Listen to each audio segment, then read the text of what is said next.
Welcome to the November edition of Oilfield Network News, where our goals are to eliminate repeat accidents, highlight new technology, and help people in the oil and gas industry network for job opportunities.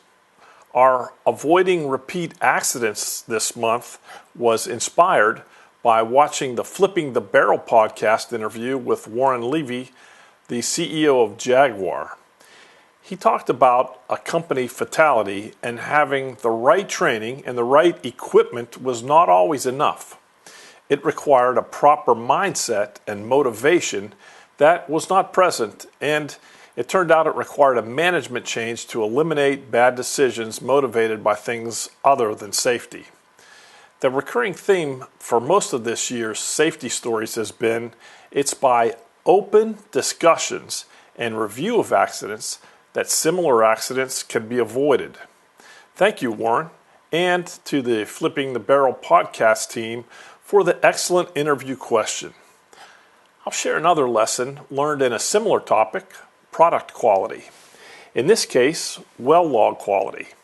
There was a program in place that required engineers to review well logs for defects, and during job debrief, as a manager, I would review the log quality checklist. The general rule at the time was engineers would say, hey, the log is perfect, and as the manager, it was my job to find any problems. This is a bit like saying the goal is 0 accidents, and then the answer is always, we had no accidents. Unless, of course, it was catastrophic, then you couldn't say that. I challenged the engineer grading system to count delta defects on logs. That meant if I found a problem the engineer had not found, it would count against their performance. If they identified all the problems, delta defects were 0 and they got the best rating. Our log quality got better because the culture became to locate all the problems and discuss them and then find ways to improve. A system was put in place to report and discuss near misses as far as accidents, and it also improved the safety culture. Thanks again to Warren and the Flipping the Barrel crew for helping improve safety in our industry by sharing these lessons learned. In technology last month, we mentioned the audio book Blowout by Rachel Maddow that won a 2021 Grammy Award by bashing our oil industry, yet could not pronounce my previous employer's name, which happens to be the largest oilfield service company in the world, correctly.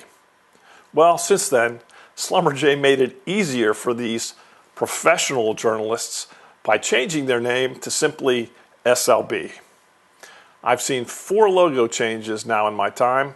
The first included a rig and a well log, and the next one, the full name in a box, then a change of font and the name only with no box, and now it's a simplified ticker symbol with a cleaner energy carbon reduction graph backdrop.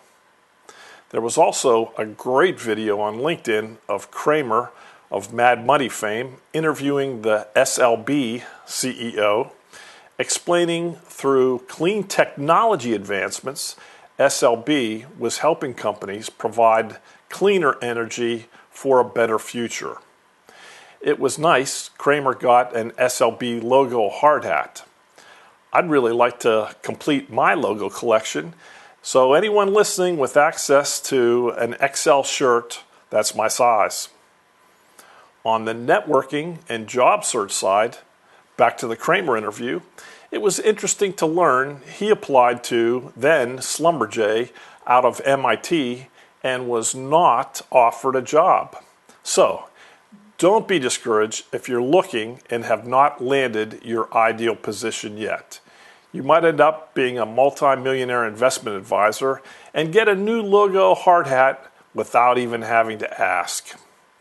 Have an excellent, safe November, and we'll look forward to reporting back in December.